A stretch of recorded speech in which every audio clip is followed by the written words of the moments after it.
Bonjour à toutes et à tous, je me présente Benjamin Ingelard, je suis avocat à Paris, Lyon, Lille, Marseille et Arras et je pratique le droit de la construction depuis maintenant 14 années.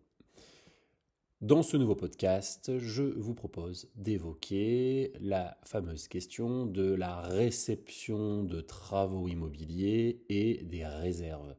Si vous avez fait construire votre bien immobilier en VFA ou en CCMI, vous avez forcément affaire à la question stressante de la réception de vos travaux.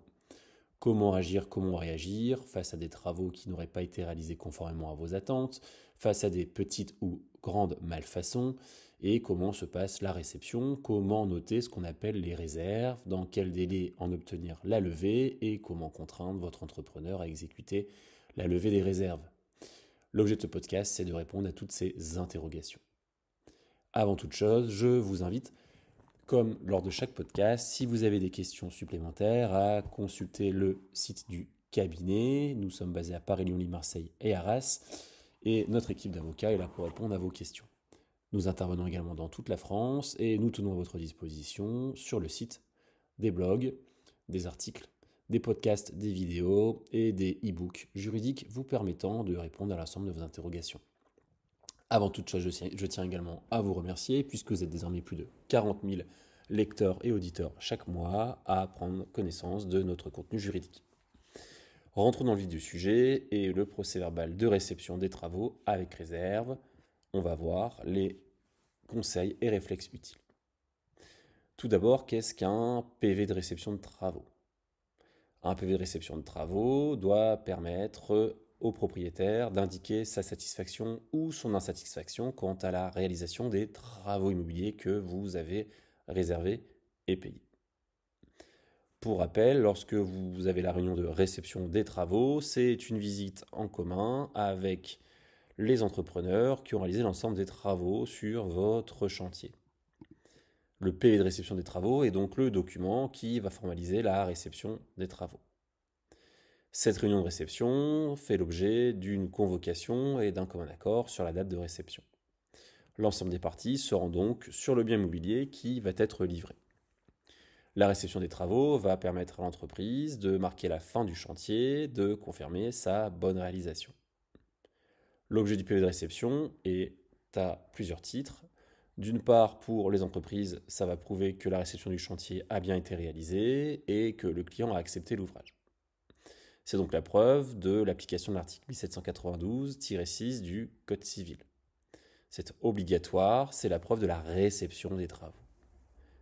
Maintenant, pas de stress, ce n'est pas parce que vous réceptionnez les travaux que ça veut dire que vous acceptez les travaux en l'état.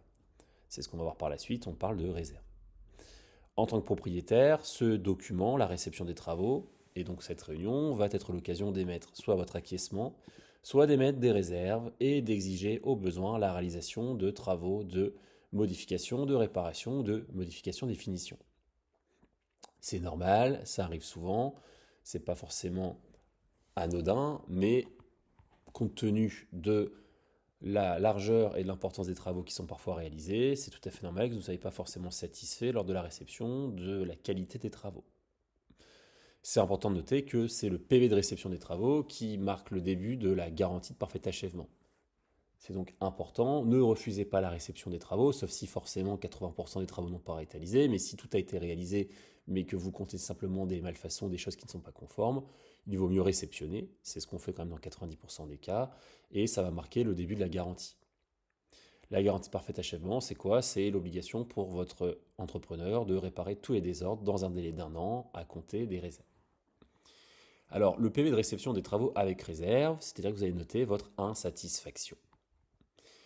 Il faut noter et formaliser l'ensemble des points à corriger. Soyez le plus précis possible dans vos réserves. C'est que vous indiquez que ça a bien été livré, mais qu'il faut encore modifier certaines choses.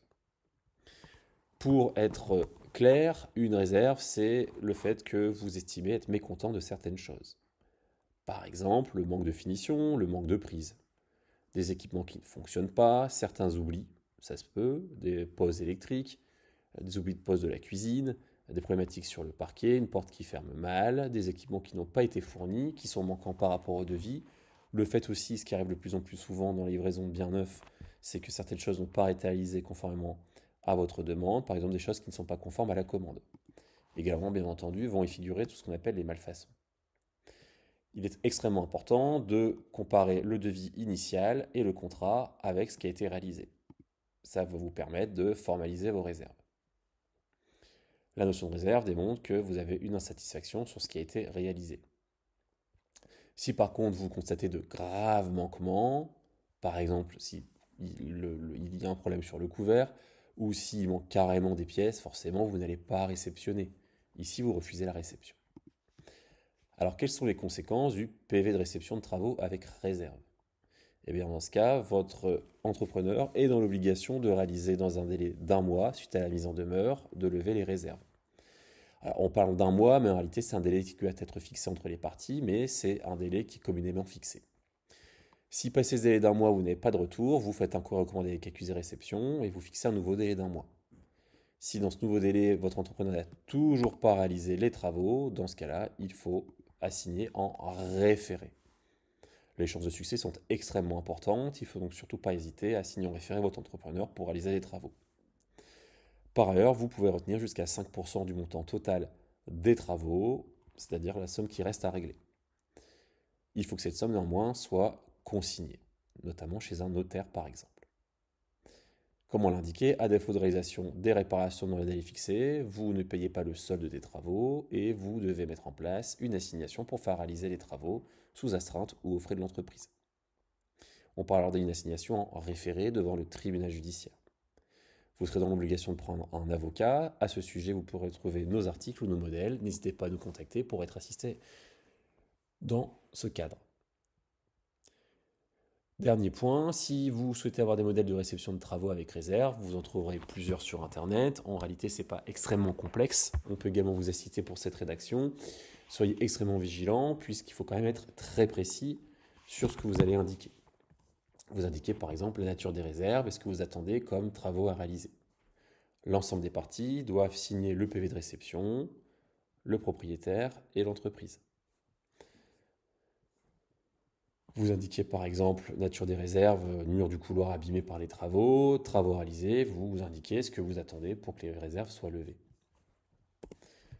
Encore une fois, normalement et dans la plupart des cas, tout ceci se passe amiablement. Si néanmoins la difficulté persiste, ou plus grave, si vous n'avez pas de nouvelles de l'entreprise, il faut être vigilant, vérifier sa solvabilité et agissez sans délai. En espérant que ce podcast vous ait plu et ait été utile, n'hésitez pas à liker et à nous suivre. Si vous avez des questions complémentaires, bien entendu, vous pouvez contacter le cabinet pour tout renseignement.